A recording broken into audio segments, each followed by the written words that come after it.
Ya tenemos 3 libros a la venta. Aprovecha la nueva promoción y compra los 3 libros por $55. Ahorra $20 sobre el precio total. O compra 2 libros por $33 en cualquier combinación.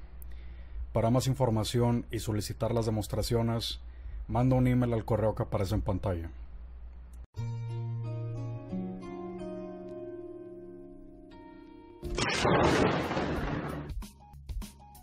Uno de los semiconductores que más vamos a ver en la electrónica son los diodos. Y aunque existen una gran variedad de diodos, hoy vamos a enfocarnos en el diodo rectificador.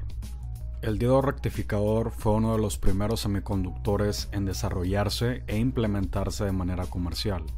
Esto obviamente para hacer reemplazo de los rectificadores compuestos por tubos de vacío. Pero entonces, ¿cuál es el funcionamiento de un diodo? ¿De qué nos sirve? Podemos hacer una analogía rápida comparando el diodo con una válvula antirretorno. Una válvula antirretorno permite el flujo únicamente en una dirección. Si el flujo de líquido en cuestión lleva la dirección correcta, permite el paso. De lo contrario, no puede fluir a través de. Y lo mismo sucede con el diodo rectificador. Tenemos entonces como estructura interna la unión PN del semiconductor, siendo el ánodo la parte P y el cátodo la parte N. Si la polaridad del voltaje aplicado corresponde con la polaridad correcta, tendremos flujo de corriente. De lo contrario, no la tendremos. Bien, aquí tenemos el diodo funcionando junto con el LED. Cuando tenemos polarización directa, enciende porque hay un flujo de corriente. Pero al ponerlo en polarización opuesta ya no prende porque ya no existe un flujo. Por lo menos no lo suficiente para que el LED se encienda. Esta propiedad lo hace útil para crear puentes rectificadores con puertas lógicas, protecciones de polaridad y un sinfín más de aplicaciones. Entonces vemos que la operación es sencilla y ya podemos aplicarlo.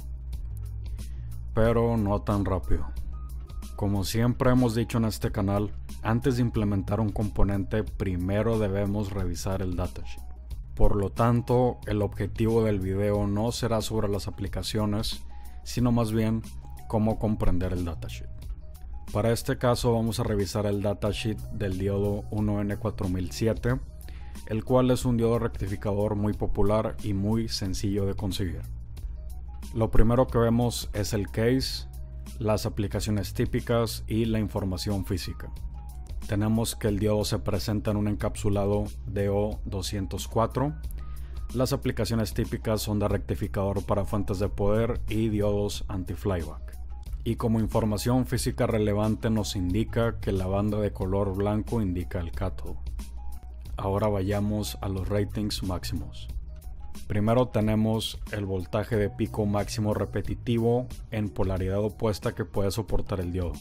En este caso es de 1000 volts. Y para el voltaje de RMS, este valor es de 700 volts.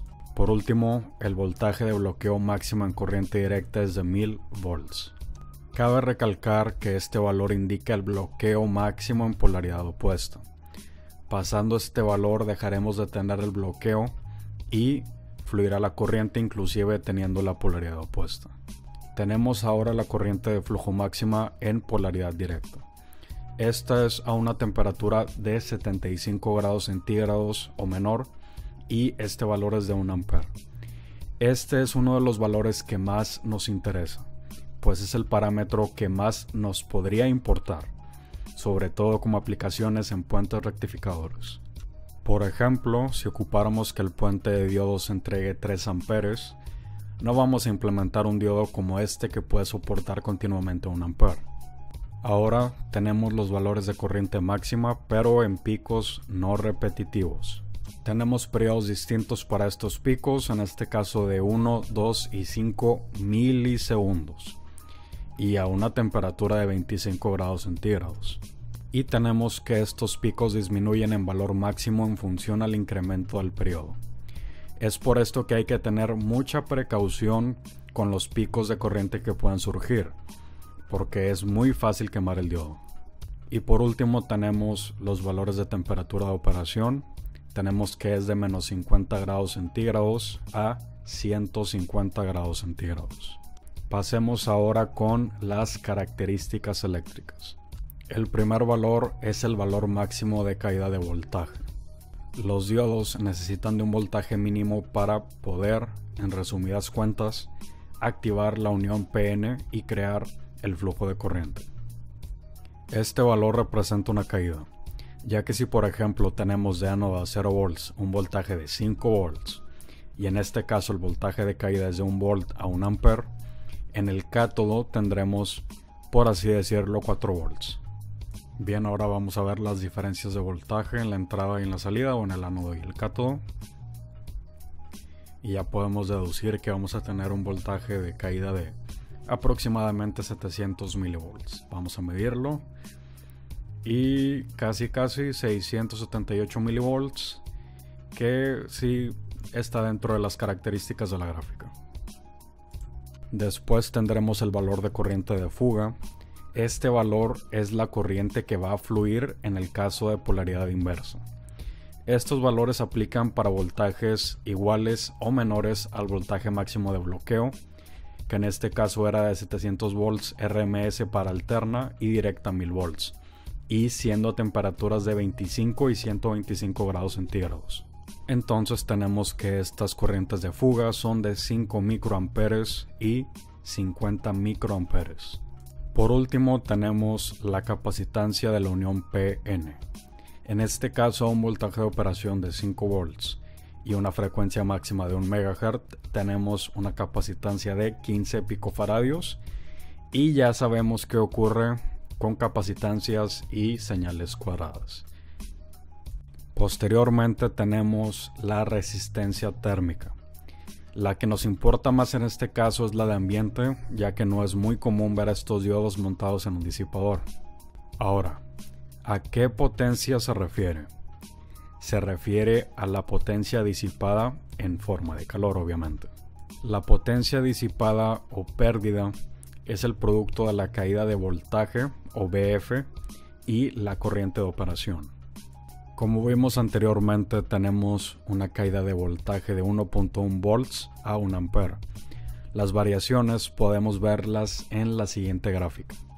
A menor corriente, menor caída.